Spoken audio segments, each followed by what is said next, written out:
Buenas noches, bienvenidas y bienvenidos a este conversatorio, a este encuentro de diálogo que viene siendo la octava reunión en este certificado, la novena si contamos la reunión introductoria, en donde vamos a estar conversando sobre el tema de estrategias frente al racismo. Como ustedes saben, esta es la tercera certificación del programa RESTI de responsabilidad pública y gobernanza, y dentro de ello estamos tratando el tema general de la compasión y la solidaridad ante la cultura del descarte. Para hoy vamos a estar tratando el tema de las estrategias frente al racismo. Como recordarán, la semana pasada, el martes pasado, trabajamos el tema del papel y la estrategia de la exclusión en la cultura del descarte. Hoy vamos a hablar más concretamente de estrategias frente al racismo.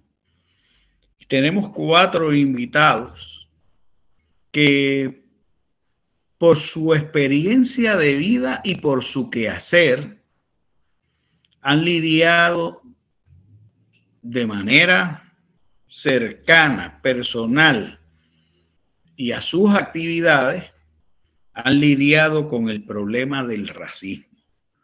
Comienzo por presentar, porque ya está en sala, a doña Julia Nazario, la doctora Julia Nazario, conocedora del trabajo social.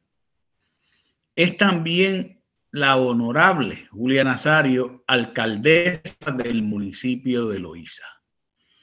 Probablemente no hay un conjunto de comunidades, ni una comunidad más golpeada en Puerto Rico por el racismo que Loíza. Doña Julia Nazario va a estar compartiendo con nosotros en esta conversación. También estarán compartiendo con nosotros y están presentes ya el doctor Carlos Severino, anterior rector del recinto de Río Piedras de la Universidad de Puerto Rico, doctorado en geografía de la Universidad Humboldt en Alemania y maestría también, con bachillerato en el recinto de Río Piedras de la Universidad de Puerto Rico.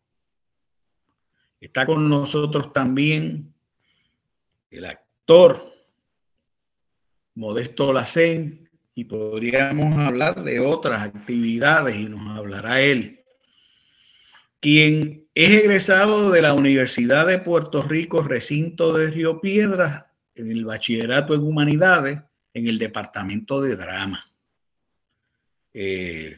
Con estudios adicionales, particularmente en centros relacionados a estudios actorales en el estado y la ciudad de Nueva York. Don Modesto Lacén tiene una producción artística, fílmica, literaria, de la que podríamos hablar también porque hemos tenido el gusto de disfrutar el producto de su trabajo a beneficio de todos los puertorriqueños. Finalmente, y no por ello, porque aquí todos estamos en condición de igualdad e inclusión, el profesor Justo Méndez Aramburu, egresado de Ciencias Políticas en la Universidad de Puerto Rico, recinto de Río Piedras. Y hago una nota al calce, si me lo permite, Justo. Esto es para los que piensan que la Universidad de Puerto Rico no juega un papel fundamental en la formación, ni lo ha jugado en la formación y la vida del pueblo puertorriqueño. O para los que piensan que deben cerrarla, como escuché los otros días a una funcionaria. O los que piensan que Los que ejercitan el derecho a la expresión debieran callarse la boca y no actuar como nenes. Qué manera de hablar de los universitarios, sobre los universitarios, ¿verdad? Son opiniones mías. Pero recuerdo mucho y hablo de Justo Méndez de Aramburu en este momento, porque somos más o menos contemporáneos en la Universidad de Puerto Rico y conozco de sus luchas estudiantiles y luego de sus luchas en pro de la educación, que le han ganado un reconocimiento con un doctorado honoris causa de la Universidad Ana Geméndez por el trabajo que ha hecho por una escuela alternativa que le brinde oportunidades a los condenados y desterrados de la escuela en Puerto Rico. Y ha hecho un trabajo extraordinario a través de la institución que fundó y que dirige, con y gracias a la inspiración de su amada hija. Pero quizás Justo pueda hablarnos de eso si quiere más adelante. Me siento profundamente orgulloso de las cuatro puertorriqueñas que van a estar compartiendo con nosotros. La honorable Julia Nazario, los doctores Carlos Severino y Justo Méndez Aramburu, y el actor y gran persona creativa, Modesto Lacén. Como ustedes saben, la regla de juego es sencilla. Hay una exposición breve de 7 u 8 minutos de cada uno a manera introductoria y luego vamos trenzando la conversación. El foro es suyo y voy a hacer esto en el mismo orden de la presentación. Así que, por favor, doña Julia Nazario, presida usted en sus 8 minutos iniciales.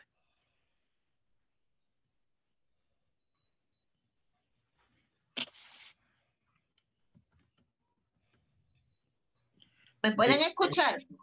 Ahora sí. Buenas noches. Un placer compartir en este foro, sobre todo esta noche con personas que conozco. Hola, Modesto. Don Justo Méndez, a quien quiero y admiro un montón, y quien hace una labor extraordinaria en nuestro pueblo de Loíza. Precisamente, ¿verdad? Trabajando con estos jóvenes marginados y que tienen tantas situaciones. Así que gracias, y gracias a todos los demás, al licenciado por invitarnos a estar con ustedes una vez más, lo cual para mí representa un gran honor, sobre todo tocando un tema bien importante y que a mí me ha tocado muy de cerca como alcaldesa de Loíza. Tal vez podemos escuchar, ¿verdad?, el discrimen y cómo se margina un pueblo, pero no es hasta que estamos sentados en esa silla y lo sentimos en carne propia, ¿verdad?, que nos damos cuenta cuán grande es el problema. Así que cuando llegamos a la alcaldía, nuestra primera meta y gran reto fue despertar en el loiseño ese sentido de la importancia de ser loiseño y lo orgullosos que se tenían que sentir de todo lo que significa Loíza, su historia, su cultura, su tradición, ¿verdad? Para todo Puerto Rico. Y comentaba yo el otro día precisamente con el licenciado que no es quedarnos en nos marginan, nos discriminan, sino que yo voy a hacer para que eso no siga sucediendo. Así que básicamente ese es el gran trabajo que hicimos durante ese primer cuatrenio, y yo creo que levantamos en gran medida, hemos levantado ese orgullo loiseño y estamos trabajando ya mira, no es que me margines, es que yo no lo voy a permitir más. No es que me maltrates, es que yo no lo voy a permitir más. No es que me digas que que yo no sirvo, es que yo te voy a demostrar que yo sí sirvo. Así que con todo eso hemos estado trabajando. Modesto Lacén ha sido parte de ese esfuerzo que hemos hecho, ¿verdad? Para que el loiseño se sienta muy orgulloso de lo que es y para no permitir más maltrato para nuestro pueblo. Eh, ha sido bien duro porque cuando uno lo marginan tanto, uno siente que esa es la forma de vivir, que eso es normal. Después de tantos años hay algunas personas que piensan que eso es lo normal, que eso no está mal. Así que hemos creado esa conciencia de que sí está mal, que se nos margine, que se nos maltrate, que se haga una diferencia, ¿verdad? Porque es un pueblo esencialmente negro, que es, que lo es y que se tiene que sentir orgulloso de esas raíces y de todo el talento que tiene nuestra gente. Así que hemos trabajado con eso, nos falta mucho, pero yo creo que hemos logrado. Y algo bien importante es la nueva juventud loiseña, estos que yo creo que están haciendo lo que tienen que hacer para posicionarse en el Puerto Rico como lo que somos, un pueblo con una gran historia, un pueblo de los más antiguos y que podemos aportar mucho, sobre todo lo que es la historia de ser puertorriqueño y que hay mucha evidencia, ¿verdad? Hace poco celebramos nuestros 300 años de historia, de ser fundados como poblado, eh, pero eh, una de nuestras historiadoras, Lidia Milagro, ¿verdad? Tiene unos cuantos libros que dicen que nuestra historia es un poco más de 500 años. Así que haciéndole sentir a mi pueblo lo importante que somos y que seamos valientes en no permitir más maltrato. Ese es un gran reto y que yo creo que lo estamos logrando. Gracias, Julia. Gracias, doctora o alcaldesa. Paso ahora a Carlos Severino Valdés. Adelante, Carlos. Bueno, muchísimas gracias. Para mí es un privilegio estar en este foro de la Universidad Católica, a quien le doy pues, las gracias, ¿no? En términos personales y colectivos por esta actividad. Obviamente también a Víctor, al doctor Víctor García San Inocencio, que nos invitó y que conozco a Víctor hace muchísimo tiempo, y gracias a Víctor también por su sensibilidad, porque para hacer estas cosas hay que tener también mucha sensibilidad. Y para mí es un placer además compartir con doña Julia, ¿verdad? A quien no conozco personalmente, pero con mucho respeto y con mucha admiración por su trabajo, que es notable en el pueblo de Loíza, aunque yo no soy de Loíza, pero visito Loíza con frecuencia, ciertamente. Así que igual con Modesto, pues me siento muy contento de compartir tribuna con él, una persona también que distingo, que respeto y que admiro por su gran talento y por su obra creativa como actor. Y a Justo, pues que lo conozco también hace un poquito, algunos años, ¿verdad, Justo? Y que también pues tengo gran respeto, admiración personalmente por él y por lo que ha hecho. Así que gracias por la oportunidad. Yo creo que esto es una ocasión para conversar, y a veces las mejores reflexiones salen de una buena conversación. Así que estamos realmente pues para pensar un poco de este mal que se conoce como racismo, discriminación también, ¿verdad? Son un par conceptual interesante. Yo, pues, sin ánimo de academizar mucho esto, pues siempre uno pues tiene su formación, ¿verdad? Y entonces pues medité un poco antes de comenzar y decidí escribir brevemente algo puntual, que son 7 tesis En las tradiciones académicas, pues no se asuste con tesis. Tesis son simplemente planteamientos que uno hace, ¿no?, sobre algún tema. Y se me ocurrió para hacer siete planteamientos que se le llama eso en el ambiente académico tesis, pero es algo, pues como dije, muy sencillo, ¿no? Y que quisiera compartir en este turno inicial. Primero que, bien brevemente, para no ocupar mucho tiempo, yo creo que dentro de las manifestaciones discriminatorias en la sociedad puertorriqueña, el racismo es una de las más rezagadas e invisibilizadas. En Puerto Rico, como toda sociedad, pues existen distintas manifestaciones de discriminación de muchos temas en particular.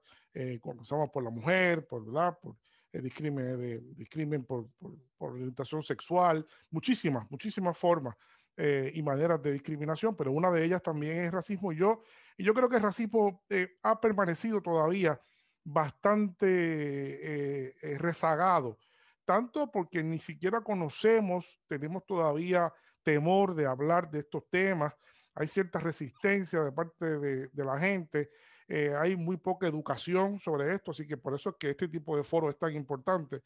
Todavía hay gente que le cuesta.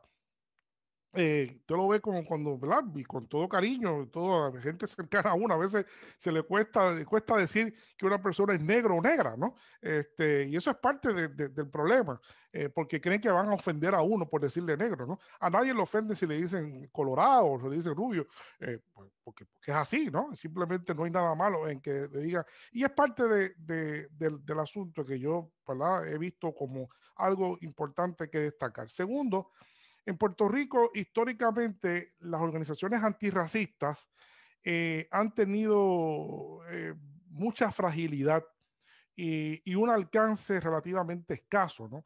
Eso no quiere decir que han habido extraordinarias organizaciones, ¿verdad?, como el Consejo Puertorriqueño contra el Racismo, del amigo, ¿verdad?, Ebenezer López Ruyol y otra tanta gente que ha trabajado, y personalidades tan importantes como Silvia del Villar y otras mujeres y hombres que han mostrado otro rostro para reivindicar el tema racial, pero cuando uno analiza esto en términos históricos, pues se da cuenta de que ha habido una fragilidad y eso hay que trabajarlo. Eso es parte de las cosas que hay que dialogar para crear organizaciones que sean más fuertes y que sean más permanentes en el tiempo. Ahora hay nuevas organizaciones como el colectivo ILE, está también otro conjunto de mujeres trabajando, particularmente algo nuevo que es muy importante, las mujeres que se han organizado desde la negritud, que también es algo extremadamente importante y valioso,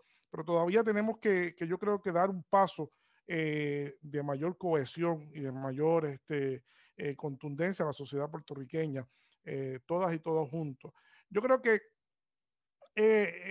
todavía la ausencia de muchas personas negras y tanto mujeres y hombres, esta debilidad organizativa se demuestra también por la ausencia de anclajes sociopolíticos, ¿no? Hay una cosa que se llama anclajes sociopolíticos, ¿no?, que tienen otros sectores sociales que las personas que son personas simplemente pues negros y negras, pues usualmente no lo tienen, y sus niveles de apoyo y de cohesión son bastante limitados cuando ocurre actos de discriminación, actos ¿verdad?, de actos de injusticia que son tan comunes. En Puerto Rico, la agenda, yo diría, la agenda afrodescendiente todavía está bastante dispersa en cuanto a lo que son sus objetivos y sus metas, ¿no? Y eso también es algo que hay que trabajar en ello, ¿no? Hay que trabajar en cuáles son realmente las metas.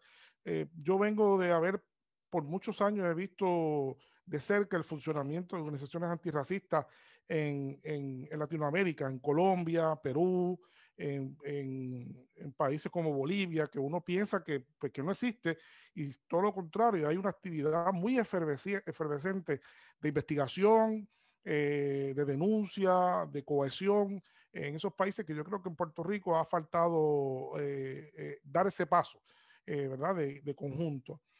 Yo diría además, para ir terminando, que el racismo en Puerto Rico, como en muchas partes del mundo, está íntimamente relacionado con la pobreza.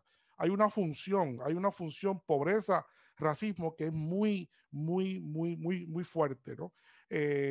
Igualmente con el tema de la xenofobia. La xenofobia y el racismo están estrechamente vinculadas con lo que sucede. El rostro ¿verdad? El rostro, el color de la piel de las personas que son inmigrantes en Puerto Rico se valoran diferente de acuerdo a sus características como persona, ¿verdad? A qué etnia pues pertenecen. Y finalmente, yo creo que en Puerto Rico, y esto es como que una observación muy mía, se dan unas dualidades muy particulares en términos del racismo.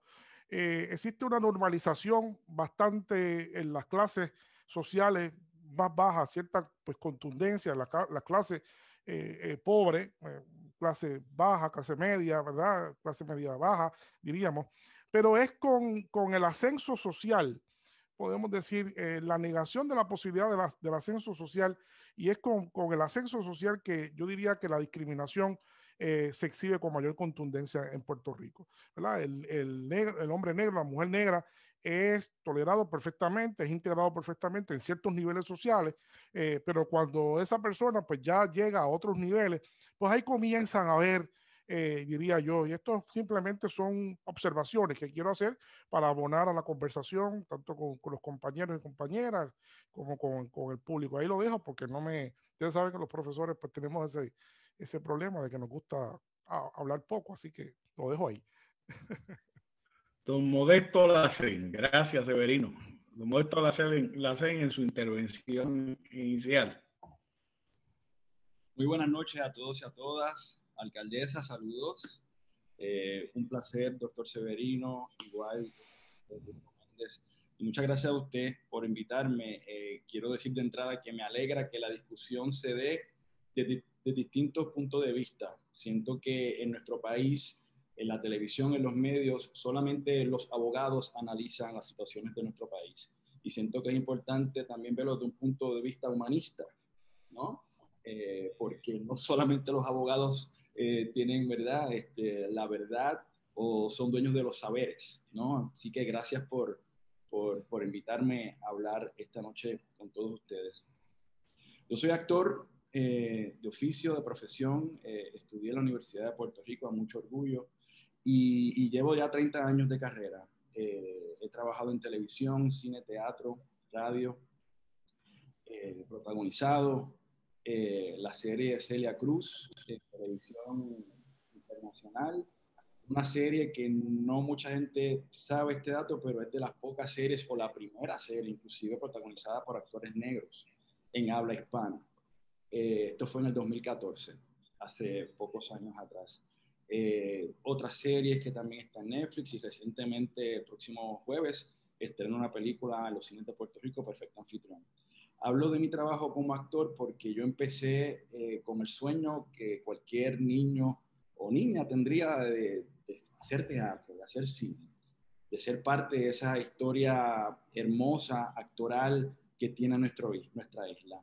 Pero al pasar de los años me di cuenta que mi trabajo, además de la satisfacción que me pueda dar a mí, significa algo más, porque estoy representando. La representatividad es muy importante, no solamente a un pueblo querido de Loíza, sino a los afro-latinos y afrodescendientes.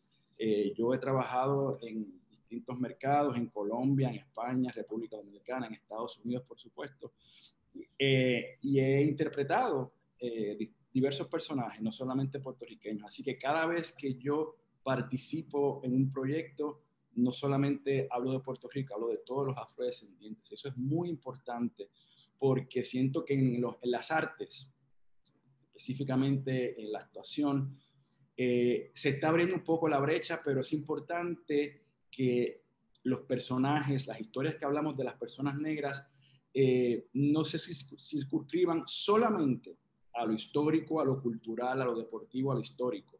Es importante que los personajes que interpretemos, personas visiblemente negras o afrodescendientes, sean personajes complejos, humanos, inteligentes, porque somos eso también. Entonces, me parece que eso es muy importante de señalar, primero, la representatividad, en el caso mío como actor. Algo que me parece importante también señalar es que hay muchas maneras de combatir el racismo. Voy a mencionar algunas para igual discutirlas más adelante. Yo siento que en el diario vivir hay mucho que podemos hacer. Evitar los epítetos racistas, los chistes racistas.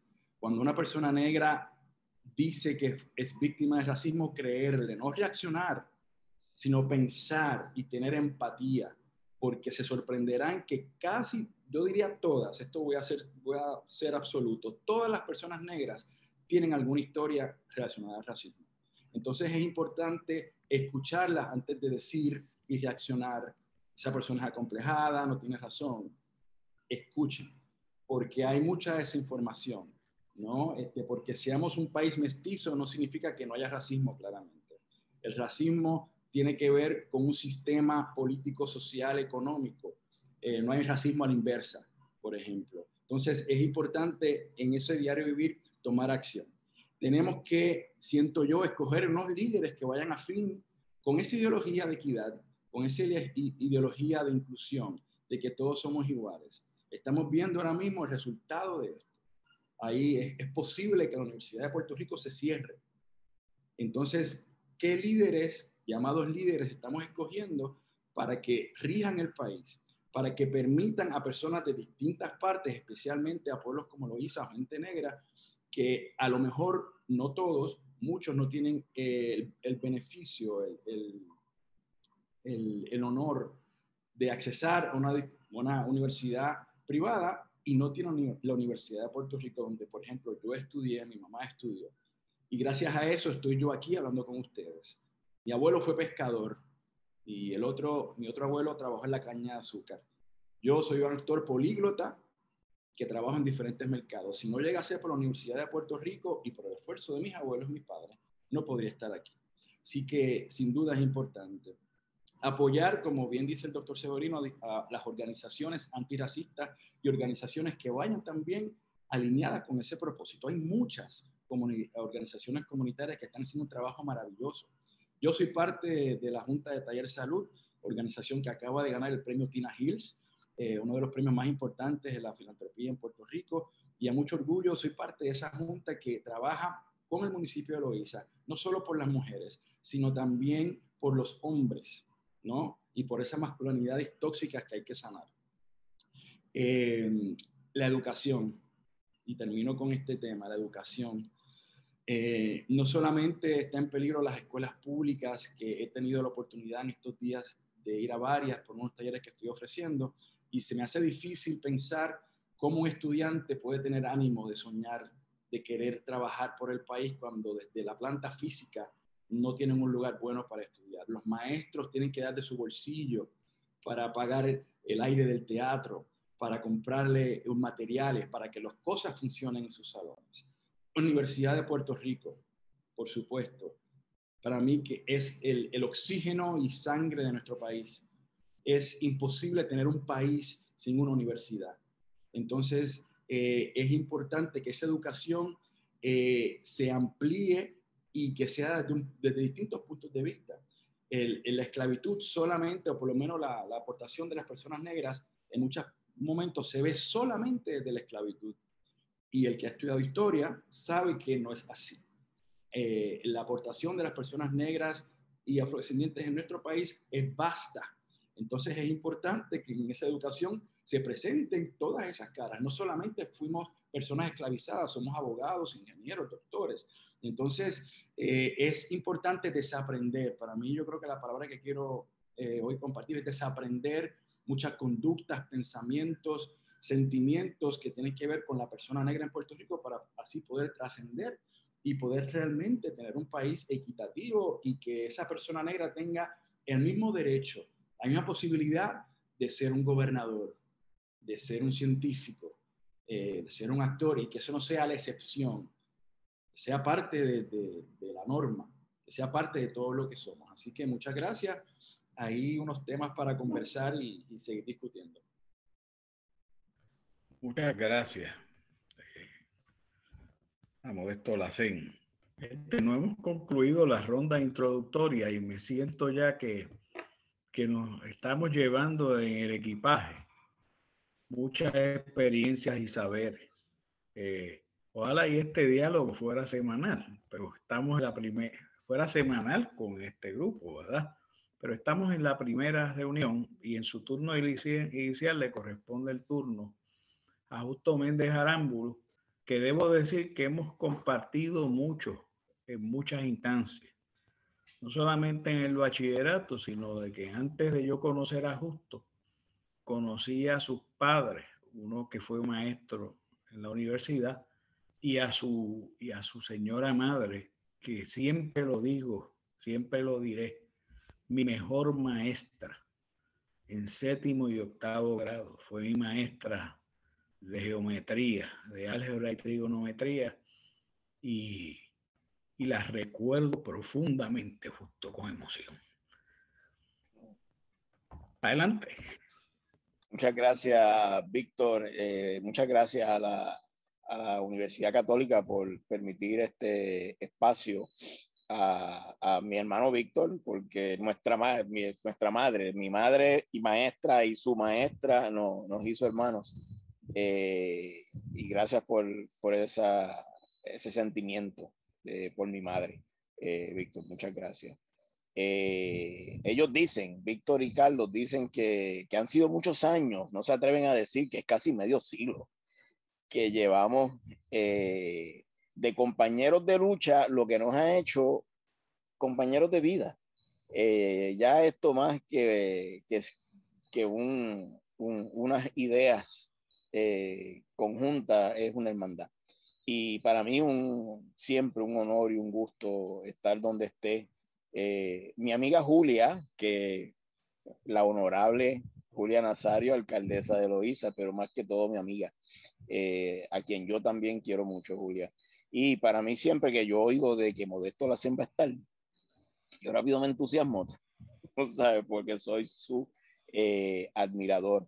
Y nada, pues con Carlos Severino, igual que con Víctor García San Inocencio, una vida juntos. Nosotros éramos muchachitos cuando empezamos esa cabalgata quijotesca, en la cual casi hemos dado medio siglo ya. Sé que el énfasis, y buenas noches a todas las personas presentes, sé que el énfasis es estrategias ante el racismo, pero me gustaría usar estos primeros minutos para hablar del problema, porque lo he vivido, lo he presenciado muy gráficamente. Puerto Rico es uno de los países de más desigualdad en el mundo. Eso dicen las estadísticas internacionales, que tenemos de los márgenes de desigualdad, de discriminación, de exclusión más grandes del mundo. En Puerto Rico hay varias razones por las cuales ser una persona marginada, una persona excluida, y el color de la piel, ser una persona negra en Puerto Rico ya te pone un paso detrás. Ser pobre, ser mujer, ser de la comunidad LGBT, ser inmigrante en Puerto Rico, todas esas son razones que ya te ponen detrás de las personas que no viven ese tipo de condición. Aunque Puerto Rico en general, por su condición política social, es un país discriminado. Dentro de un país discriminado, entonces hay unos sectores que son triplemente discriminados. Una persona que nace con más de una razón de exclusión, ya todas y todos nacimos con una. El sistema político, social, económico de Puerto Rico. Pero además de eso, si eres pobre, si eres negro, negra, si eres mujer, si eres gay, pues entonces tus posibilidades, si eres inmigrante, tus posibilidades de competir de igual a igual no son reales. No lo son. Yo viví esta experiencia por los pasados 21 años en que he sido parte del proyecto educativo Nuestra Escuela. Nuestra escuela tiene 4 centros y son muy peculiares y particulares. Tiene un centro en Caguas, para jóvenes en situación de pobreza. Tiene un centro en Loíza hace 15 años. Tiene un centro en Toa Baja para inmigrantes, para personas dominicanas, muchísimos sin los papeles que oficializan su estadía en Puerto Rico. Y tenemos un centro en Kenia, en África, para jóvenes en condición de orfandad, pobres. En los 4 lugares se vive la exclusión, se vive la discriminación. De las primeras cosas impresionantes que yo conocí estando en nuestra escuela en Caguas, donde nosotros trabajamos con jóvenes que han dejado la escuela sin haberla completado el 4º año. Ya del saque, Puerto Rico, en un acto de bullying generalizado, les pone el sobrenombre de desertores escolares, echándole la culpa a la víctima de las situaciones. Y por ahí ya todo eso es una laceración muy fuerte. Pero cuando en Caguas yo presencié que jóvenes de la barriada Morales, que es la zona posiblemente mayor pobreza de Caguas, de tez clara, daban otra dirección, la dirección de una tía o alguien que no fuera de la barriada Morales, y yo les pregunto, ¿pero por qué tú haces eso? Dice, porque si yo soy de la barriada Morales, no me aceptan en ningún sitio, no me dan un trabajo, yo tengo que mentir sobre mi dirección. Pero entonces cuando vamos a Loíza, donde igual que los de Caguas son jóvenes pobres que han dejado la escuela sin terminarla, pero que además son negros y negras, se magnifica la exclusión. Asimismo en Toa Baja con la población dominicana y en Kenia con el hecho de la pobreza. Pero recuerdo, por ejemplo, en una ocasión, un ejemplo muy gráfico, en una ocasión llevar a nuestro equipo de baloncesto de nuestra escuela, que era un solo equipo de todos los planteles, nosotros no segregábamos por planteles, sobre todo porque los de Loíza siempre estarían dándole pelas a los de Cagua. Teníamos, y ahí está Julia rápido, llevamos el equipo de nuestra escuela a un torneo con empleados del Banco Popular de Puerto Rico, un centro maravilloso que tienen en Cupey, y estamos allí jugando y bueno, pues dándole una catimba a los del banco. Se pierde un celular y no aparece el celular por ningún sitio y una empleada pues monta una querella y llega la policía de seguridad del lugar y hace que nuestros estudiantes de Loíza abran sus mochilas. No los de Cagua, eran igualmente estudiantes de nuestra escuela, igualmente pobres, pero a quienes le exigieron abrir las mochilas fue a los estudiantes de Loíza por ser negros, por esa única razón. Al ratito aparece un nene de esos, como dice Rubén Blades, blanquito, rubio, de ojos rubios, de pelo rubio, con el celular en la mano, que estaba jugando con él. Y ahí no pasó nada. Pero si le llegan a haber encontrado ese celular a uno de nuestros estudiantes de Loíza, hubiera sido un verdadero problema. Cuando vayamos a estrategias, entonces en el diálogo podré compartir qué hemos hecho en los pasados 15 años de trabajo con nuestro estudiantado de Loíza para lograr reivindicar en algún modo esa situación de exclusión. Gracias nuevamente por la oportunidad. Me siento inhibido de intervenir. Yo quiero que ustedes hablen en todo, si posible a la vez, y pondremos los oídos muy atentos.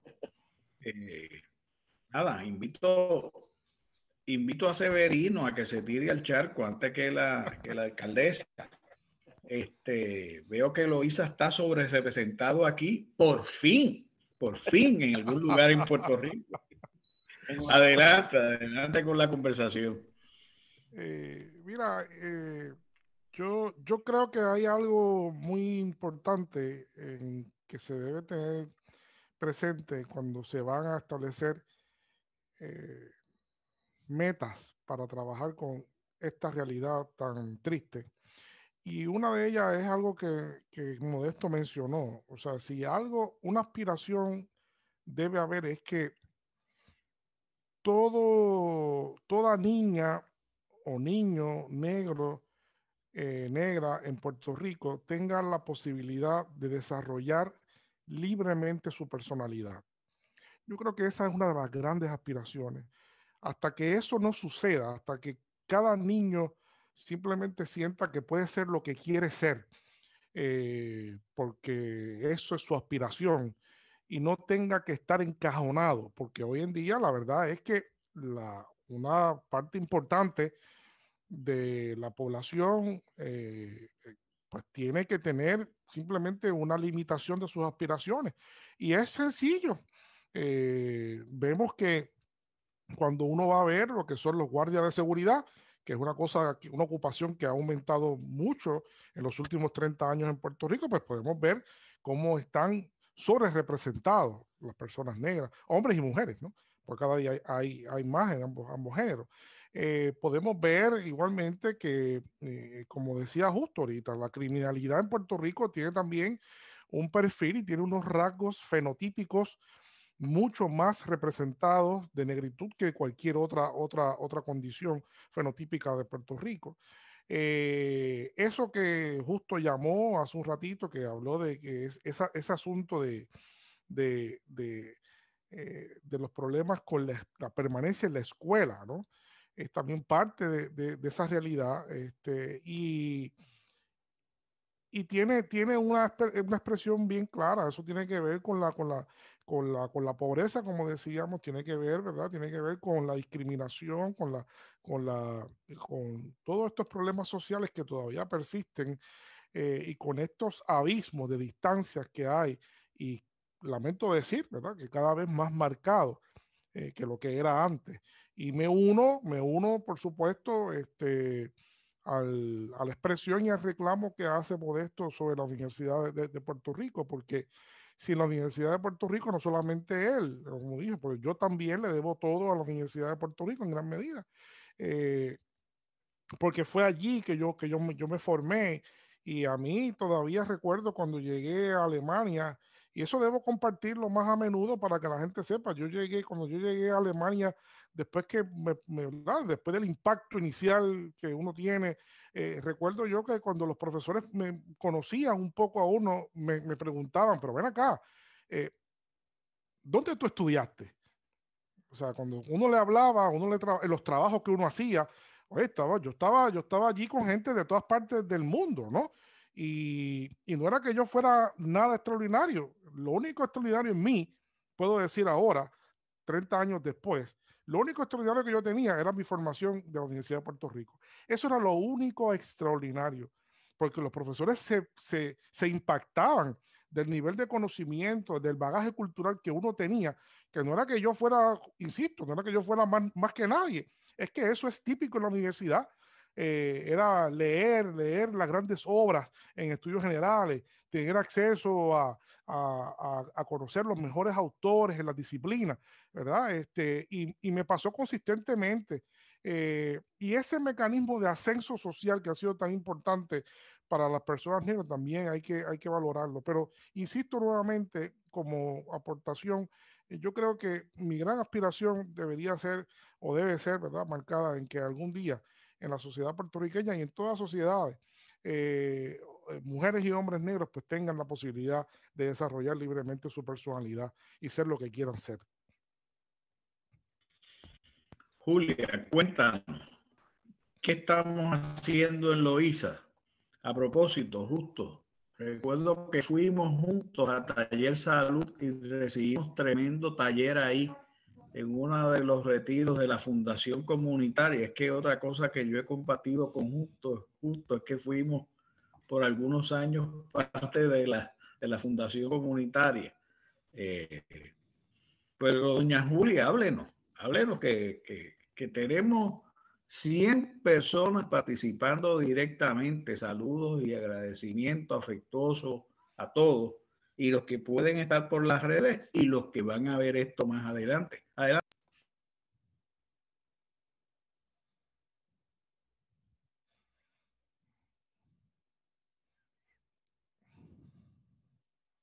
Doña Julia, el audio. Muy bien. poner en perspectiva que yo soy loiseña, nací en Loíza, me crié en Loíza, nunca he vivido fuera de Loíza, así que conozco, ¿verdad? Cómo se siente mi pueblo durante toda una vida y esa marginación que nos ha llevado, ¿verdad? A un punto que la estima de muchos loiseños estaba básicamente arrastrada. Como dice nuestro amigo Justo, la gente de Loíza, muchos también, y Modesto debe de dar fe de eso, en muchos sitios no decían que eran de Loíza. Le daba cierto temor de decir que eran de Loíza por muchos estigmas, ¿verdad?, que había sobre nuestro pueblo. Nosotros, ¿qué estamos haciendo? Pues yo comencé, ¿verdad?, uniendo a nuestro equipo a personas que, como yo, creemos que somos un pueblo muy importante, que el negro y la negra de Loíza son gente muy inteligente, muy capaz, y que tenemos en todas las partes del mundo loiseños que se están destacando en diferentes esferas. Así que resaltar lo que somos es bien importante para que los niños que van levantándose tengan esa estima bien importante, ¿verdad? De la importancia que es nacer en Loíza, como el de San Juan se siente orgulloso de ser de San Juan, como el de Guaynabo se siente orgulloso, como el de Mayagüez, ¿verdad? Se siente muy orgulloso, el de Ponce, pues nosotros ya estamos trabajando, yo creo que lo hemos logrado en gran medida, el orgullo de ser loiseño. No de que sea un pueblo negro o un pueblo blanco, sino que somos loiseños, y al loiseño le tocó, pues por nuestra naturaleza histórica de cómo fuimos formados, ¿verdad? Pues nuestra población son negros y son negras en una gran mayoría. Así que esa es una realidad maravillosa con la que tenemos que trabajar, y que nuestros niños no se sientan menos porque no lo somos, ¿verdad? Porque no lo somos. Modesto dijo unas palabras bien importantes y que tengo que puntualizar. Somos humanos, somos humanos. Y a mí el hecho esto de la equidad, lo más que me gusta es que si nos centráramos en el respeto que tenemos que tener unos hacia los otros, habría menos aspectos de racismo, habría menos aspectos de marginación, si nos comenzáramos a ver como iguales todos, iguales, seres humanos, que el color de nuestra piel cambia, bueno, porque somos una mezcla de muchas cosas, ¿verdad? Y dentro de esa mezcla de razas, pues nosotros nos distinguimos, ¿verdad, Modesto? Somos un pueblo muy fuerte, nuestro pueblo es muy fuerte, ¿sabe? A pesar de todo lo que se nos ha marginado, a pesar de todo lo que se nos ha arrinconado, quitándonos tierra. Yo me acuerdo que Loíza llegaba hasta Cangrejo, y por el otro lado llegábamos casi hasta Río Grande. Hoy solo tenemos una franja porque alguien en una mesa dividió, ¿verdad? Y decidió lo que le va a tocar a Loíza. Así que desde ese es un punto también de discrimen contra nuestro pueblo, porque no fuimos parte de esa discusión.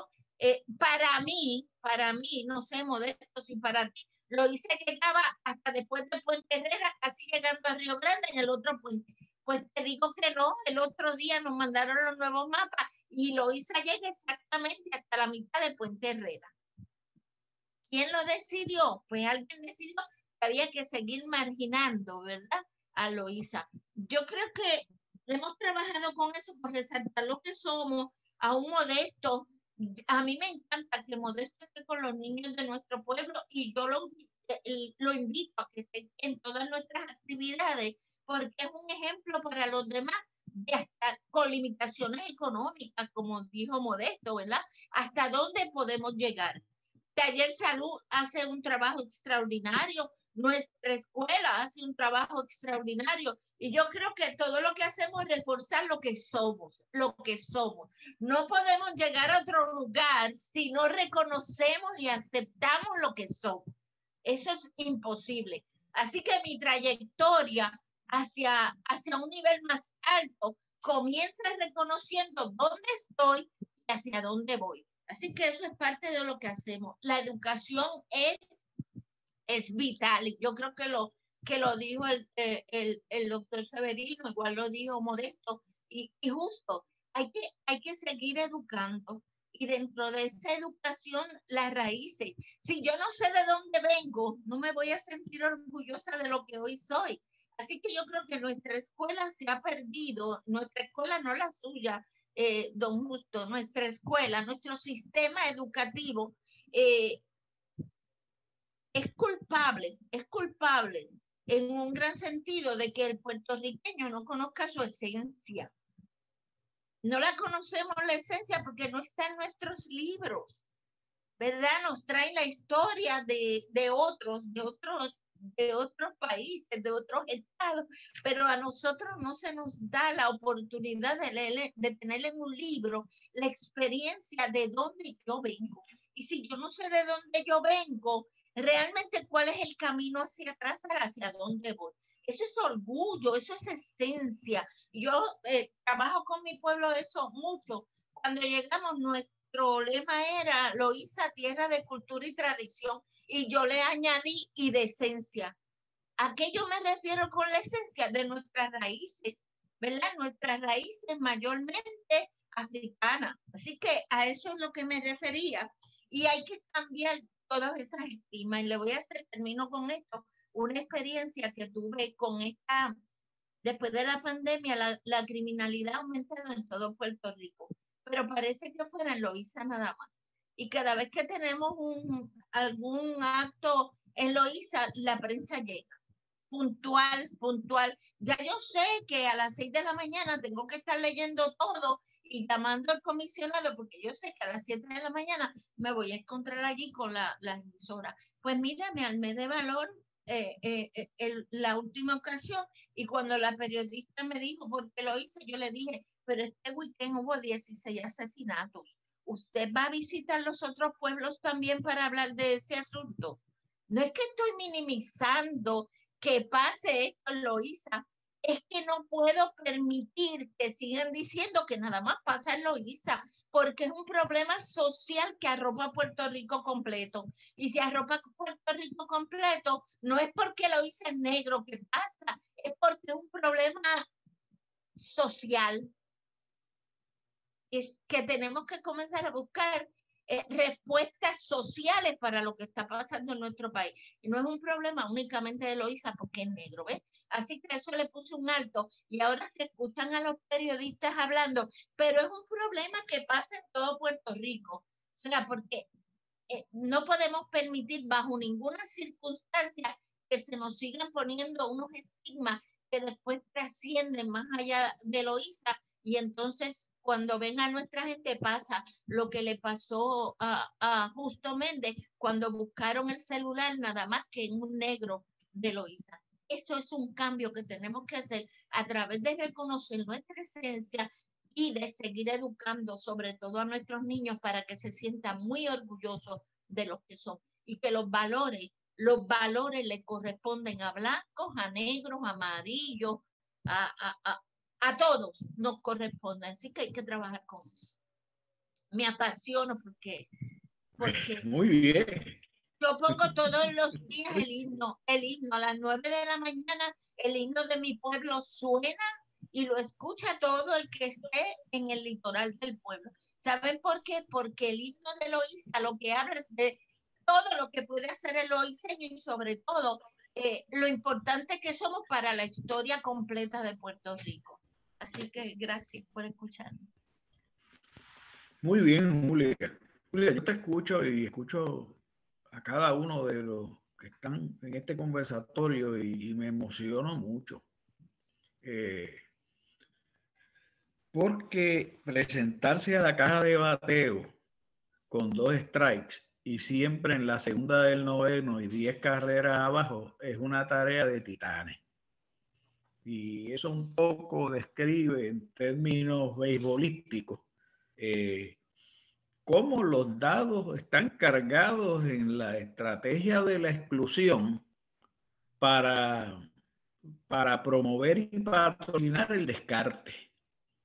Y les menciono, ¿verdad? Como les había mencionado, que mucho de este tercer certificado está inspirado en la lectura de la encíclica Fratelli Tutti del Papa Francisco del año pasado, cumplió un año hace 2 o 3 semanas, y está inspirado también en lo que es el magisterio y la doctrina social de la Iglesia, que tiene más de 130, 140 años de existencia.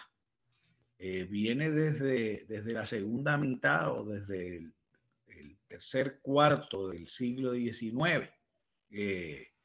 Y cuando estábamos pensando en esto, decíamos, vamos a invitar a 3 o 4 personas porque a lo mejor alguno no puede, recuerdo. Y cuán grande fue nuestra alegría cuando de repente hemos juntado al Juego de Estrellas aquí. Y no es halago, es elogio. Elogio siempre supone una mira a lo más alto, ¿verdad? Y pues yo de Justo Méndez sé mucho. Y una de las cosas que sabía es que andaba por Kenya montando una escuela para huérfanos en Kenya. Y eso es excepcional. Con su experiencia adquirida en Caguas, en Toa Baja, en Vieques, yéndose por el mundo, y no quise extenderme en la presentación justo, pero sabemos el papel de liderato que ocupas en una organización internacional que se dedica a promover la educación.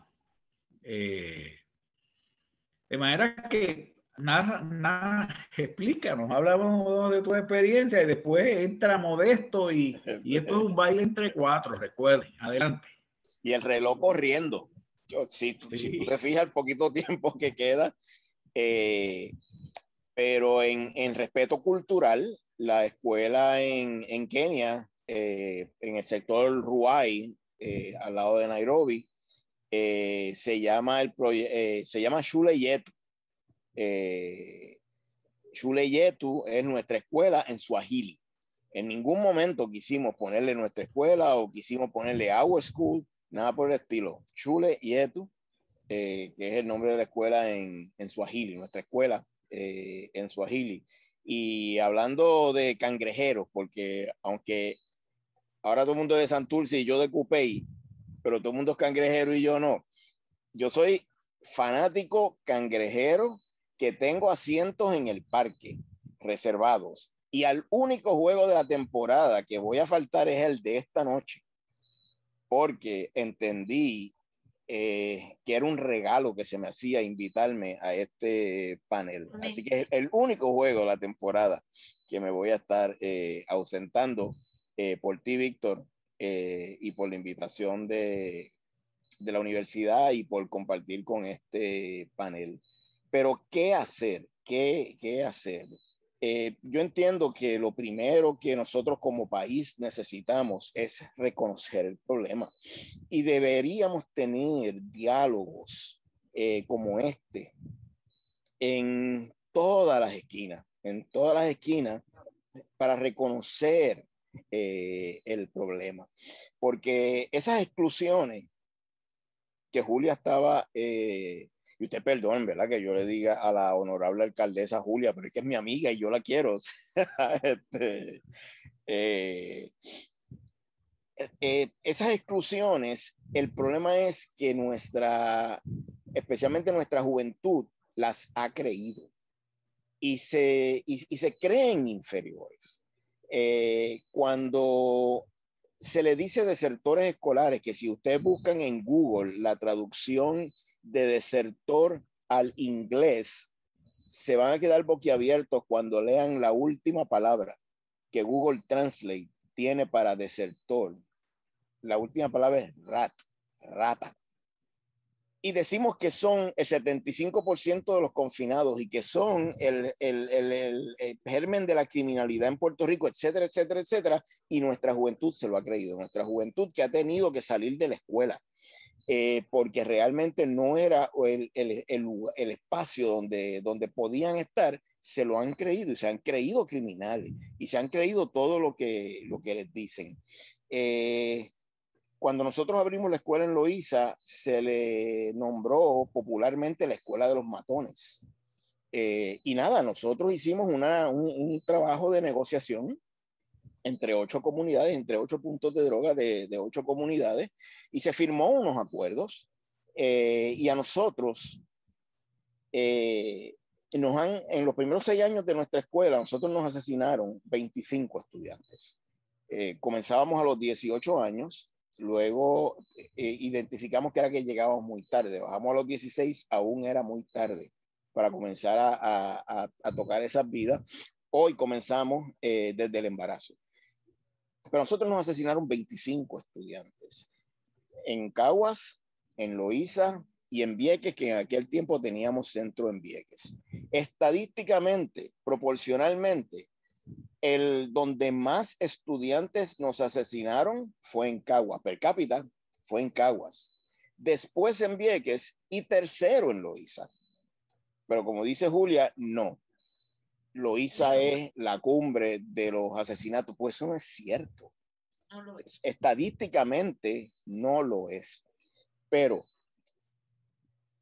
otra de las situaciones que tuvimos con nuestros estudiantes es que cuando eran acusados de algo, de algún tipo de delito, y no lo habían cometido. Mi primera intervención en Cagua fue como les conté, con el joven que negaba ser de la barriada Morales en su dirección. La primera en Loíza fue con un joven que fue acusado de golpear una mujer y realmente lo que estaba era protegiendo a su mamá, porque quien había golpeado a la mujer había sido su mamá, no él, y él estaba protegiéndola. El abogado del Estado, que el Estado le pone, de inmediato les dice: declárate culpable, que te voy a lograr una probatoria. Y yo convencer a aquellos jóvenes que si no eran culpables, no se declararan culpables. Me decían: pero justo voy a terminar preso. Si me declaro culpable, cojo una probatoria. Si me declaro no culpable, voy a ir preso sin haber cometido el delito. Todo ese tipo de cambio, en nuestro caso, se ha logrado. Entre nuestros estudiantes de Caguas ha habido agresiones. Hubo, ¿verdad? En años anteriores, cuando yo me retiré de la presidencia de la escuela hace 5 años, hice una ceremonia donde hicimos una pira y quemamos el reglamento de disciplina, porque llevábamos 5 años sin una falta disciplinaria.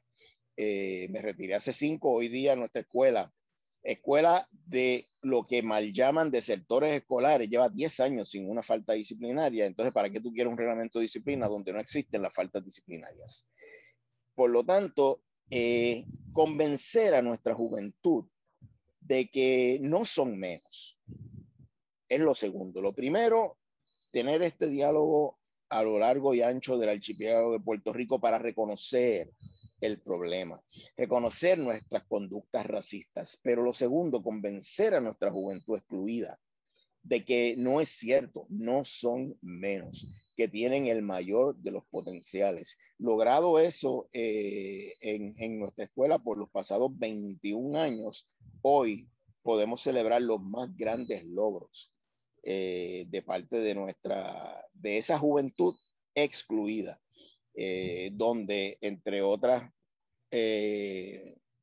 logros, pues eso, una escuela sin faltas disciplinarias, una escuela sin uso de drogas, una escuela sin violencia, sin falta de respeto. Eso en jóvenes que vienen de la marginación, que vienen de la exclusión y que demuestran que todas las premisas que les condujeron allí eran falsas, no eran ciertas, que tienen el mismo potencial o mayor que cualquiera otra persona. De eso tenemos que convencer a nuestra juventud excluida. Modesto y luego Carlos. Sí, hago hincapié en 2 puntos. Como bien dice Justo, en la autoestima. Porque la sociedad es racista. La sociedad no está hecha para que un muchacho o una muchacha negra tenga éxito. No está construida así. Por eso el trabajo que ha hecho Julia, que lo he dicho y una vez más lo repito, creo que es la alcaldesa que ha podido traer eso a Loíza, pensarnos de otra manera, porque igual que la mentalidad de la persona racista hay que cambiarla, tenemos nosotros que cambiar también la mentalidad sobre nosotros mismos, ¿no? Nosotras mismas. Y pienso que la autoestima es clave porque yo soy de los que piensa que el gozo, estar saludable, ser educado, tener trabajo, es una forma de resistencia. Entonces, si no le damos las herramientas a las personas para que estén saludables, estén educados, estén felices, pues no hay manera de que eso se erradique. Entonces, el autoestima es clave para los jóvenes y para los adultos también. Hay muchas personas mayores que todavía tienen unas ideas anquilosadas de lo que son las personas negras. Yo hace unos días fui a Bonito y una señora, abro la puerta, vecina de un familiar mío, abro la puerta y me dice, mira, tú eres tan negro como esa puerta. Y yo me reí, como que dije, sí, soy tan negro como esa puerta, mucho orgullo. Es una señora que no está en sus facultades, pero por lo mismo. No está en sus facultades, pero lo que tiene en la mente es eso. Eso que está en la psique colectiva, hay que erradicarla, ¿no? Y voy a otro punto que usted mencionó, García, que esta universidad, nosotros, Puerto Rico, es un país mayoritariamente cristiano, ¿no? Y yo siento que los llamados líderes de nuestro país carecen profundamente de humildad, de servicio. Si seguimos las enseñanzas de Jesús, de María, todas estas personas en la religión católica, la protestante y en las otras religiones, la esencia era la humildad y el servicio. Y entonces yo siento que estos líderes que tenemos, llamados líderes, vuelvo y repito, no tienen la humildad de aceptar que han habido errores, que el país es racista, que ha habido discrimen, que hemos sido marginados. Para poder trascenderlo hay que reconocer el error. Entonces yo siento que esa fachada que muchas personas se escudan en decir soy cristiano, soy creyente, pero no veo, yo me crié en la Iglesia Bautista de Carolina y estudié en el colegio, yo no veo las acciones que esas ideologías presentan. Muchos de estos líderes son arrogantes, viven enajenados de la realidad. Y siento que hasta que no tengamos, vuelvo, la humildad, la deferencia, la empatía de decir, sí, hemos cometido un error, no podemos tomar acciones reparativas. Como país, como individuos, como sociedad, como familias.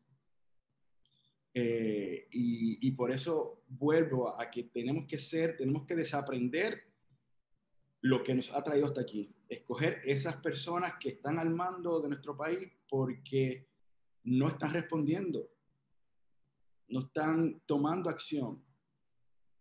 Privilegian a unos y no a los otros o a las otras. Entonces hay un desbalance terrible. Yo tengo fe, porque soy una persona optimista ¿verdad? Que la UPI viva, pero es preocupante que la educación, vuelva a la educación, porque para mí eso es clave, que no haya una universidad de Puerto Rico donde haya un pensamiento crítico, liberal, diferente, que se respete esa diferencia.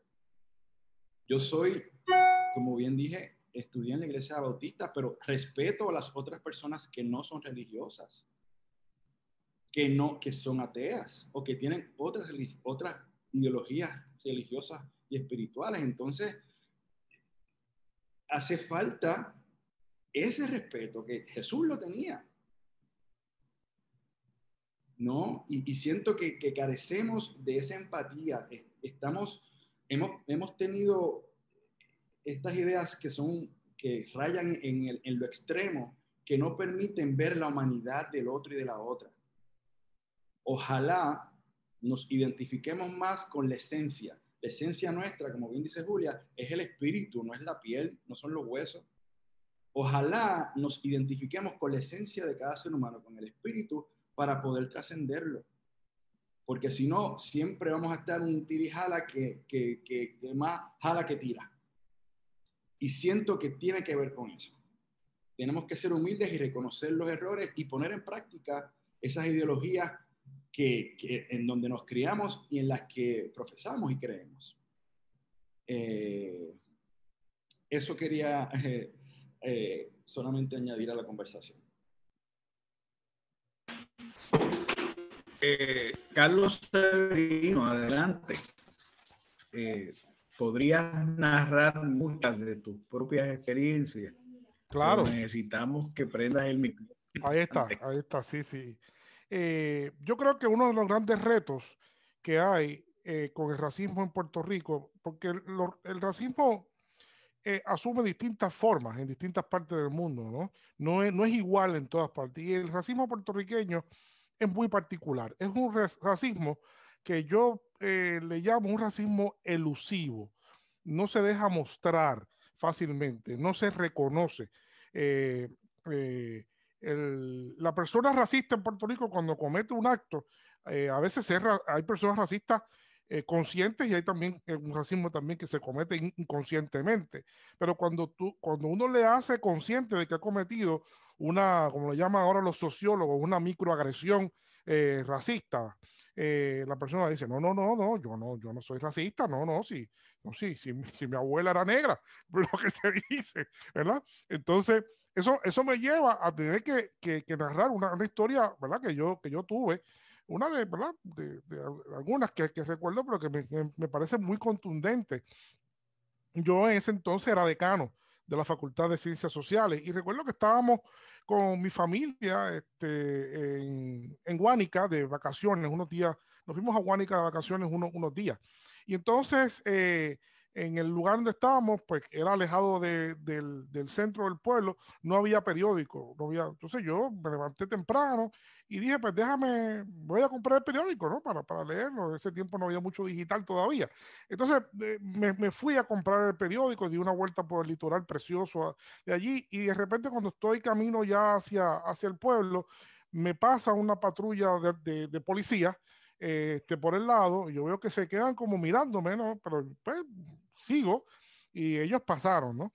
Al poco rato regresa, y cuando regresan 3 patrullas de policía. Yo estaba solo en mi carro, solo. A las 7:00 de la mañana, creo que era un domingo, un sábado, algo así, no había casi nadie por todo aquello. Y recuerdo que me detuvieron, y eran 10 policías. Yo conté, eran 10 policías en 3 carros. Se detuvieron los 10 policías, se bajaron, me pidieron que le diera la licencia, y yo le insisto, mira, ¿por qué usted me está deteniendo? Yo quiero saber por qué te vamos a decir, ya mismo te decimos. Entonces, no me dicen, pues son 10 policías, pues no, pienso que debo ser lo más cauteloso posible, porque allí con 10 contra 1, pues era algo bastante complicado en aquel paraje solitario de Guánica. Y entonces, pues decido acatar lo que ellos decidan. Y ellos dicen, usted tiene una multa que no ha pagado, debe acompañarnos al cuartel. Y me llevaron al cuartel de la policía de Fura, en Guánica. Me llevaron al cuartel de la policía. Y estamos allí, y claro, uno cuando sabe, pues ya uno tiene cierto manejo, ¿verdad? Yo comienzo, identifico a uno que era un teniente, y yo lo llamo aparte y le digo, usted está cometiendo un grave error. ¿Verdad? Ustedes están bien conscientes de que esto le puede costar bastante a ustedes, y él como que se comienza a azorar. Y yo le digo, no, pero es que es que ustedes me están deteniendo ilegalmente, porque yo no he hecho nada y no es un delito no haber pagado una multa. Yo la voy a pagar cuando llegue el momento de pagarla. Yo puedo saber por qué ustedes me están deteniendo. Bueno, es que esa zona es una zona, me dice, es una zona de alto tráfico. ¿Alto tráfico de qué? Le pregunto yo. Alto tráfico de personas indocumentadas y tráfico de drogas, me dice. Así me dijo, me lo dijo así mismo. Y yo le digo, ¿y qué tengo yo que ver con eso? Porque yo no tengo nada que ver con eso. ¿Usted tiene algún indicio de que yo tenga que ver con eso? Y me dice así mismo, dice, bueno, es que por el colorcito. Así me dijo, por el colorcito. Cuando identificaron quién yo era, vino el teniente a disculparse conmigo. Y se disculpó a nombre de la policía de Puerto Rico, esto ha sido un grave error. Yo lo sé desde el principio, sé que ha sido un grave error. Claro, eso es una cosa para que uno tenga una idea de que del contexto en el cual se dan esas agresiones. Esto yo no sé si fue una micro, quizás fue una mesoagresión, ¿verdad? Porque no era algo sencillo y pudo haber sido algo dramático, porque si yo me hubiese opuesto, si hubiese resistido el arresto, porque me llevaron, me detuvieron, posiblemente me hubiesen, algo me hubiese pasado, ¿no? Y esas son cosas que yo incluso lo llevé porque yo, obviamente, uno por su formación educativa, pues tiene un manejo del lenguaje, obviamente, que tan pronto tú comienzas a hablar, pues obviamente los policías se dan cuenta que no están trabajando con cualquier persona. Y ellos comenzaron a darse cuenta de que había algo mal con la cosa, ¿no? Pero yo llevé eso hasta la Comisión de Derechos Civiles.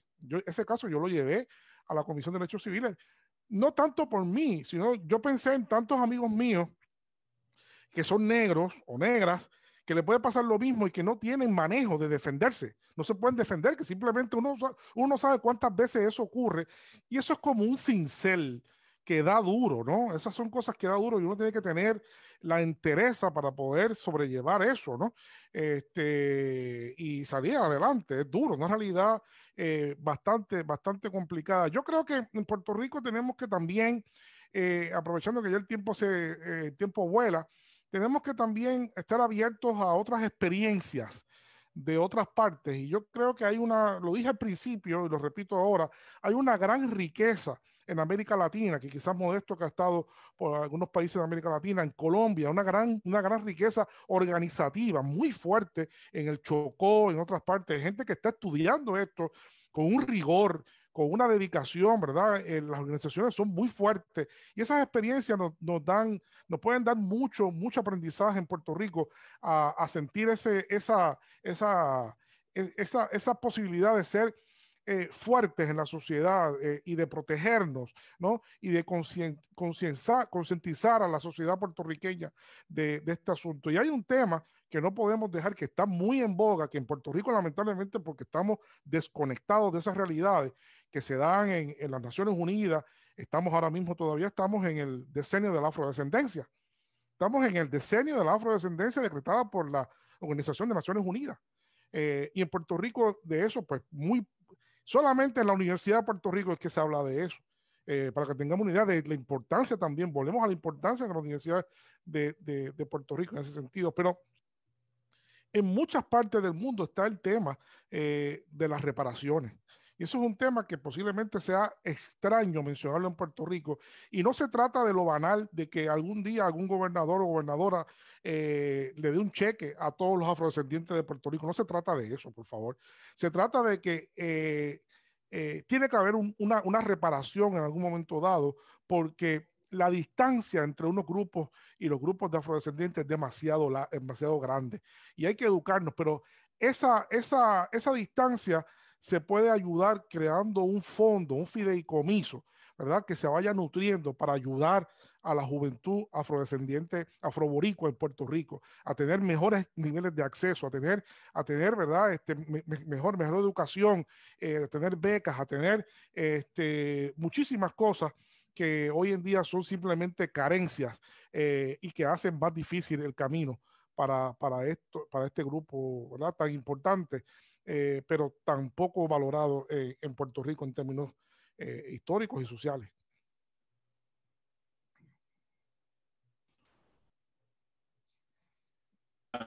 iba a decir rector, siempre rector, Carlos. Gracias. Iba a decir decano también. Con mucho gusto. Sabes toda la alegría que sentimos. Gracias por esa aportación y por hacer la mención importante del tema de las reparaciones, del resarcimiento. Hay que repararlo, tiene Víctor. Claro, hay que muchos repararlo. órdenes. Tiene muchos órdenes, hay que reparar, y creo que es importante que hayas traído ese punto que como parte de esta conversación, que yo espero que sea un inicio. Esto se presta para un taller que puede durar y que pueden auspiciar otras entidades, otras universidades y otros grupos, ¿verdad? Para que ocurra este diálogo en cada esquina, como bien se ha propuesto. Tengo que lidiar con 20 minutos. Quisiera darle al menos una ronda de participación sólida a cada uno y a cada uno, e intercalar alguna pregunta que se escriba a través del chat, si es posible.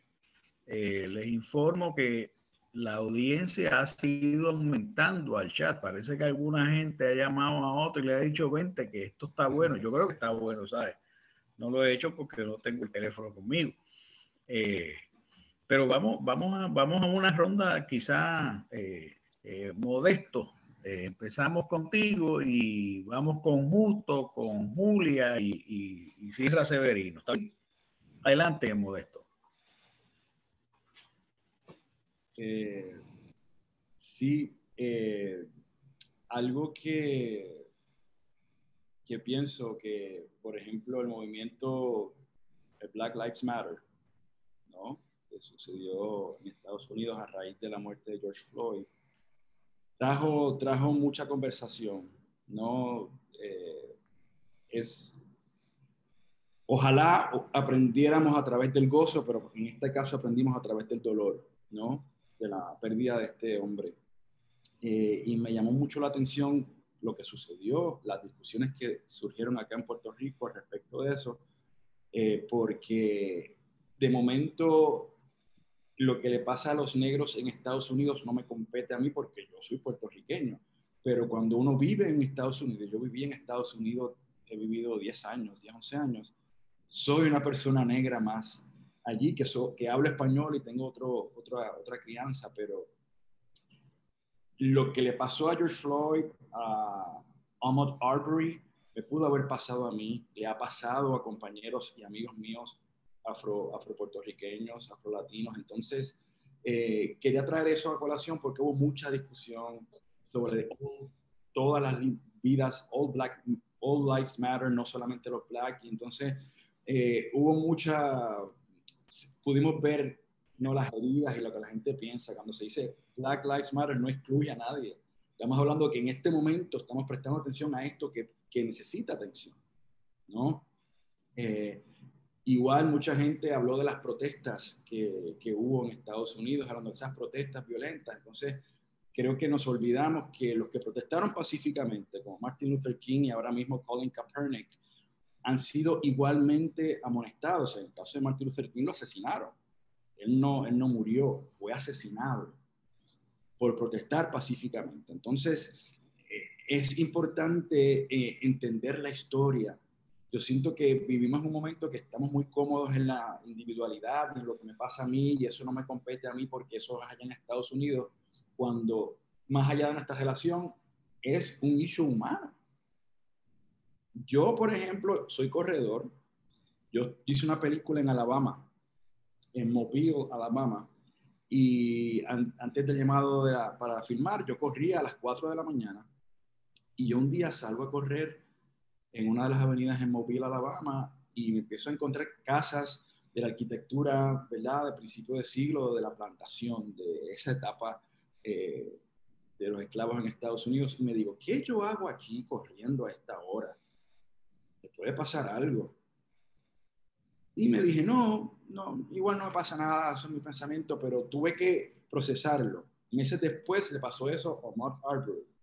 Lo asesinaron mientras corría por una área de casas de gente blanca y con esa mentalidad. Entonces, lo que le pasa a las personas negras en Estados Unidos nos pasa a nosotros, ¿no? Y fue una discusión que surgió que quería traerlo porque me llamó mucho la atención cómo la gente se distanció. En ese momento se distancia de Estados Unidos, pero en otras cosas no. Y ver la historia, ¿no? Esas protestas tienen que quebrantar el orden para que surja un nuevo orden. Ese es el propósito. Entonces, yo siento que a veces, pues, no nos incomoda esa violencia pero es que ha sido así, con el derecho de las mujeres, por ejemplo, ¿no? Las que lucharon para que las mujeres votaran. Stonewall, la comunidad LGBTQ. Si no llegan a ver esos instantes de quiebre social, no hay un nuevo orden social. Entonces, quería traer eso a colación porque eso me marcó y me dolió mucho cómo el puertorriqueño, muchos, no todos, reaccionaron a ese dato, distanciándonos y diciendo, no, aquí no es racismo, ¿no? Otra evidencia de que todavía eso está ahí latente, de que no lo hemos aceptado y que no hemos tomado acción para repararlo de alguna manera.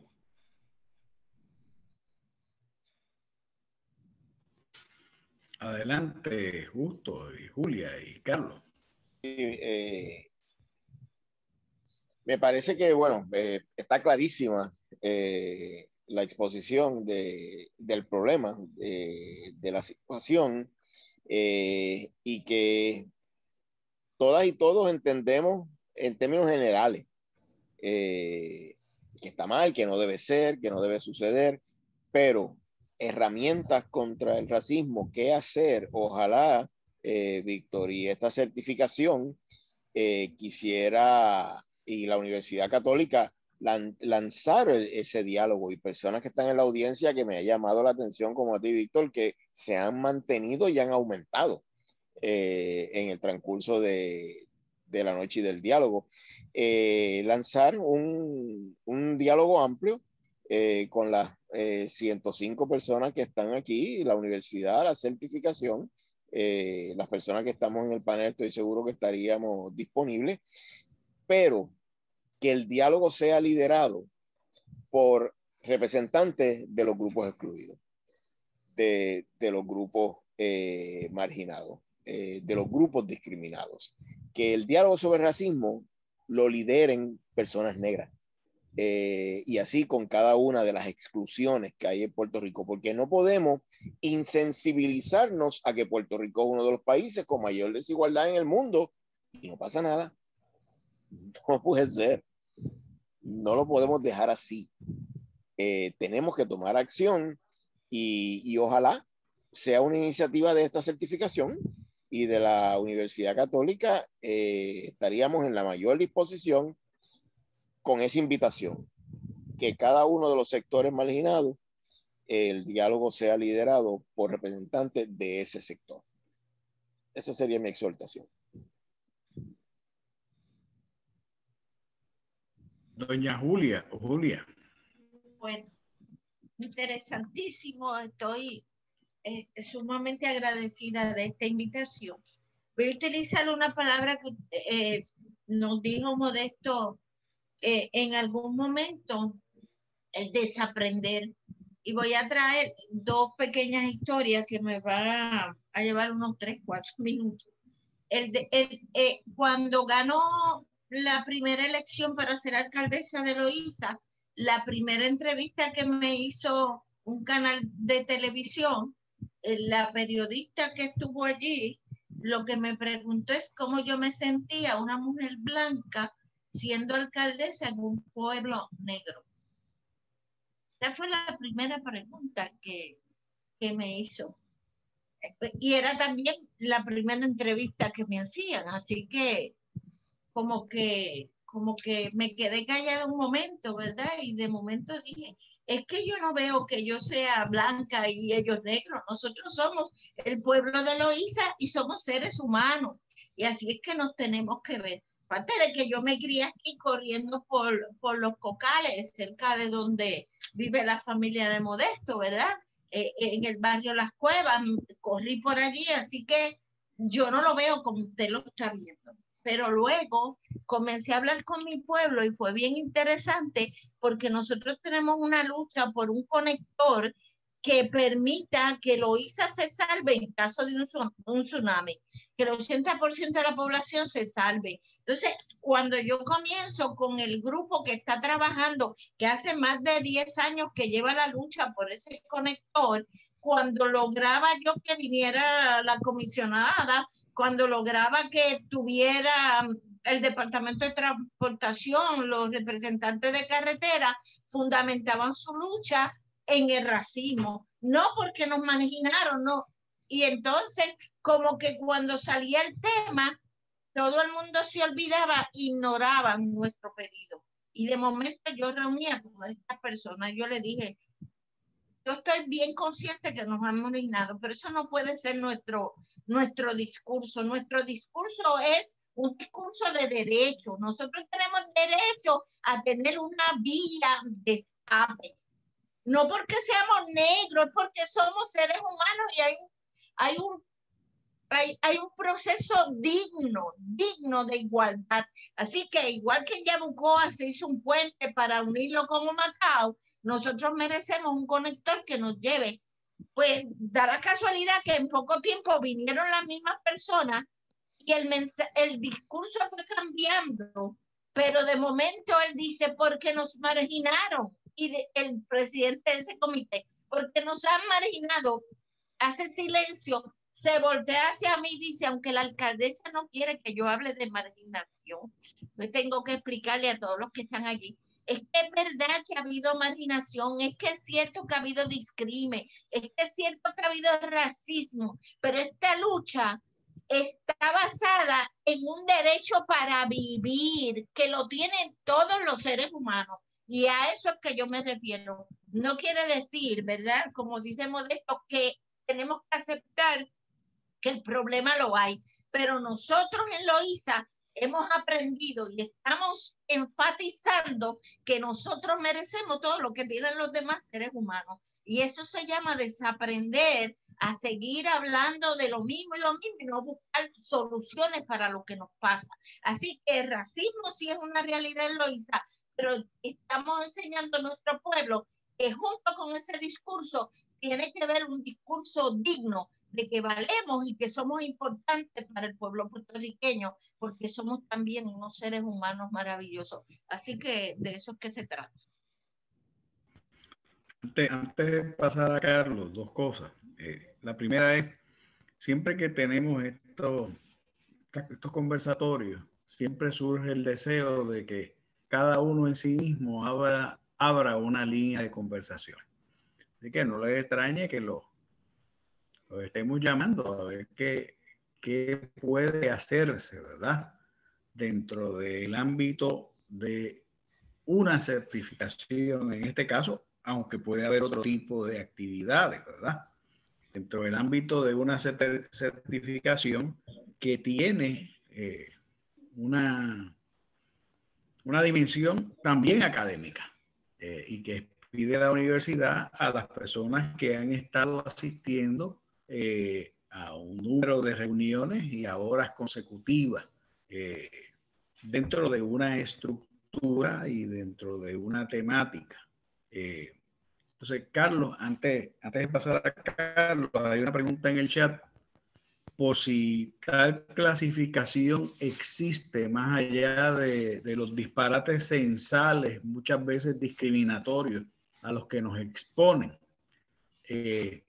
¿Cuántas comunidades afrodescendientes hay en Puerto Rico? Porque yo diría que deben ser decenas y decenas y decenas, si cada municipio tiene un extraordinario componente afrodescendiente y la población en general puertorriqueña lo tenemos también. Pero ¿qué sabes de eso, Carlos? Tú que eres el geógrafo aquí. Te pusieron Mira, en el primer cartel, doctor en geriatría, me disculpa. no, eso no importa. Yo creo que cuando hablamos ahorita de las reparaciones, parte de la reparación es que nosotros necesitamos conocer nuestra historia. nosotros necesitamos un centro de investigación bien financiado para estudiar desde la esclavización hasta el día de hoy, la realidad, lo que ha pasado con el pueblo afrodescendiente puertorriqueño. Yo creo que lo mínimo que nosotros merecemos es que haya un centro de investigación con todo, como decíamos acá en Santurce, con todos los powers, ¿verdad? Que haya de lo mejor en capacidades, antropólogos, sociólogos, ¿verdad? Por supuesto, geógrafos, ¿verdad? Historiadores, y que se pueda hacer un trabajo, porque existe muchos trabajos, existe gente que ha hecho cosas fabulosas, pero lo han hecho a pulmón, lo han hecho de forma segmentada, cuando han podido. No ha existido la intencionalidad claramente definida de que debemos conocer todo ese pasado para poder entender el presente y sobre todo para poder trazar el futuro. Así que de las cosas que se deben hacer con esas reparaciones, y obviamente la Universidad de Puerto Rico está haciendo algún esfuerzo. De hecho, quería decir que la semana pasada cerró el tercer congreso de afrodescendencia, ¿verdad? Que se hace con mucho trabajo ahora y con mucha dificultad por el tema de la pandemia, pero felicitamos a las compañeras y compañeros allá que hicieron este esfuerzo, que yo creo que hay que magnificarlo y que eso son semillas, pero hace falta ese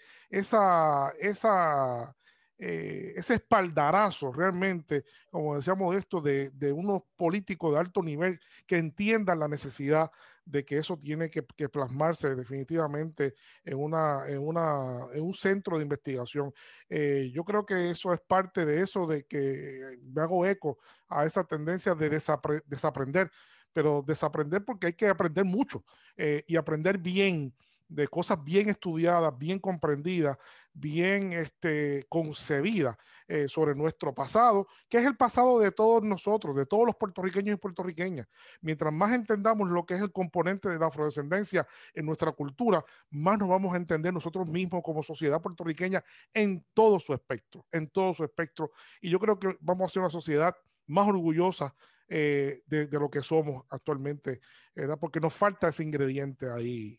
Y me hago eco también de la recomendación que hiciera Justo y que han hecho todos y todas esta. Y agradezco muchísimo una vez más este foro, agradezco mucho a Jorge Iván, que no está aquí con nosotros hoy, ¿verdad? Al presidente, que a quien conozco y lo distingo como un gran amigo, que sé que tiene la sensibilidad, y a ti, Víctor, que obviamente eso no hay ni que preguntarlo, ¿no?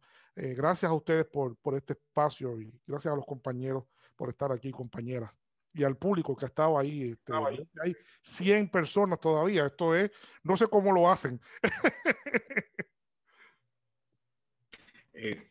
Bueno, lo hacen ustedes, lo han hecho ustedes también. Me restan dos cosas. En primer lugar, agradecerle a nombre del presidente, el doctor Iván Vélez Arocho, y de nuestro vicepresidente de Asuntos Académicos, Leandro Colón, que estuvo con nosotros, pero tuvo que retirarse. Y de todos los que trabajamos en el componente que hace posible estas actividades, agradecerles por esta apertura de un diálogo. Y los diálogos son uno solo. Se ha retomado un diálogo que a lo mejor no había comenzado entre nosotros, pero se le ha dado un tramo de continuidad y debe seguir avanzando. Así que gracias de verdad. Yo estoy profundamente emocionado con todo lo que me han enseñado. Y lo único que puedo decirles es que los quiero más, los aprecio y los respeto más a todos y a cada uno. Lo otro que quería hacer luego de agradecer es recordarles que el martes seguimos y que el martes vamos a estar tratando el tema 9, la opresión y violencia contra la mujer, una enorme tesela del mosaico del descarte. Y van a estar juristas con nosotros. No todos deben ser abogados. Hoy nos vacunamos contra los abogados. A mí me acusan de serlo, pero es un accidente. Así que todos hoy no éramos abogados. Es bien difícil tener un panel de las experiencias, los saberes de ustedes cuatro. Bien difícil tenerlo. No por la cosa académica, pero estamos en una institución académica, por todo lo que ustedes han estudiado y los reconocimientos académicos que tienen y las formaciones, por las experiencias de vida que no es vivir, de vida que es vivir luchando para transformar, que es el objeto de la vida en la búsqueda del bien común. Así que privilegiados hemos sido esta noche. Los invito a que se unan y participen también de estos encuentros los martes. Y de verdad que gracias otra vez y gracias a quienes nos han estado acompañando todos estos martes.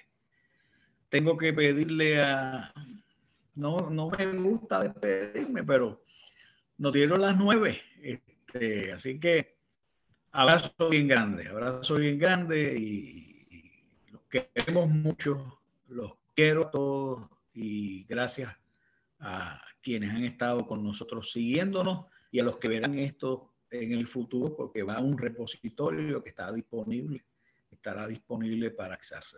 Gracias.